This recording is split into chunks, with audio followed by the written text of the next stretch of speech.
Secretary Austin, why should American taxpayers fund lectures at the National Defense University that promote socialism as a strategy to combat China?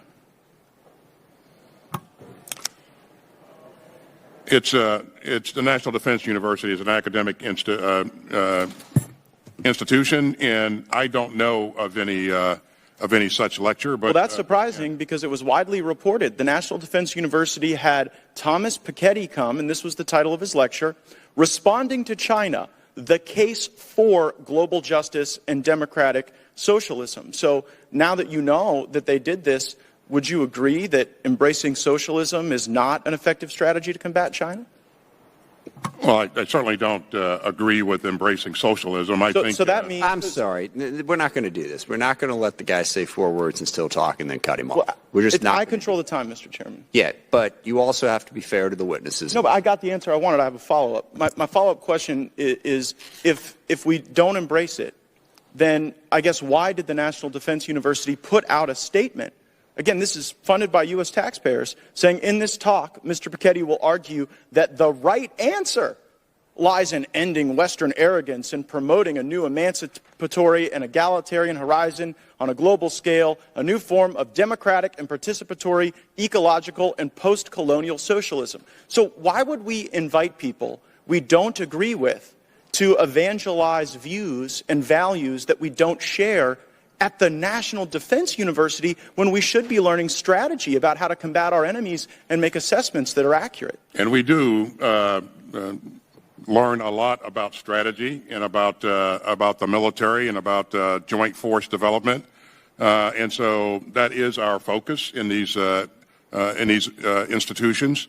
I don't know what the context of this particular or content of this particular speech was. Mr. Secretary, I've shared with you the context. The context wasn't better understand socialism so we can defeat it. The context wasn't learn about it so that we can offer countermeasures.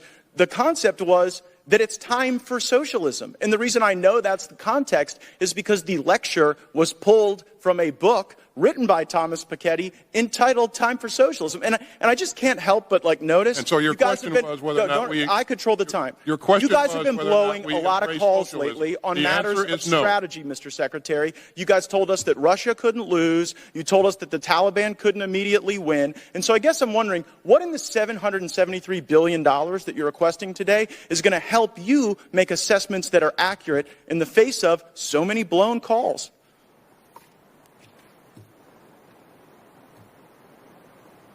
You've seen what's in our budget. You've seen how the budget matches the strategy, and so I'll let that speak for itself.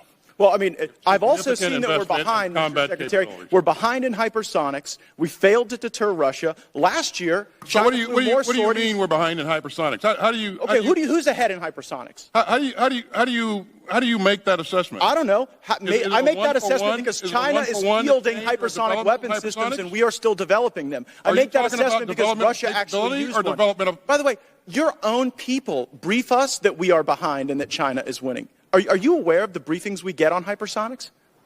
I am certainly aware of briefings that we provide to Congress. But it's not just the hypersonics. It's all over the world. It's in Taiwan, where China last year flew more sorties than ever before. It's North Korea, on pace to shatter prior records, the number of missiles that they are testing. And so while everyone else in the world seems to be developing capabilities and being more strategic, we got time to embrace critical race theory at West Point, to embrace socialism at the National Defense University, to do mandatory pronoun training.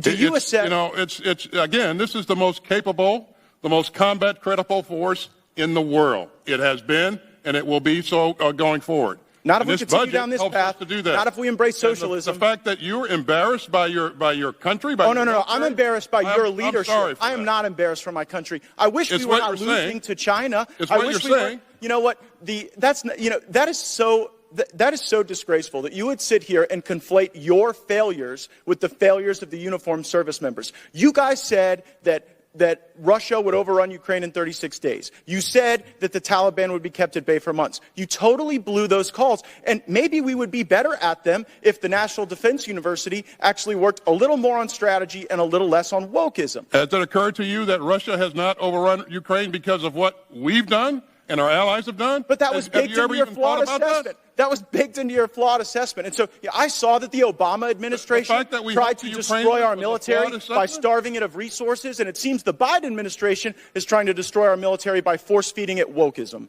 I yield back.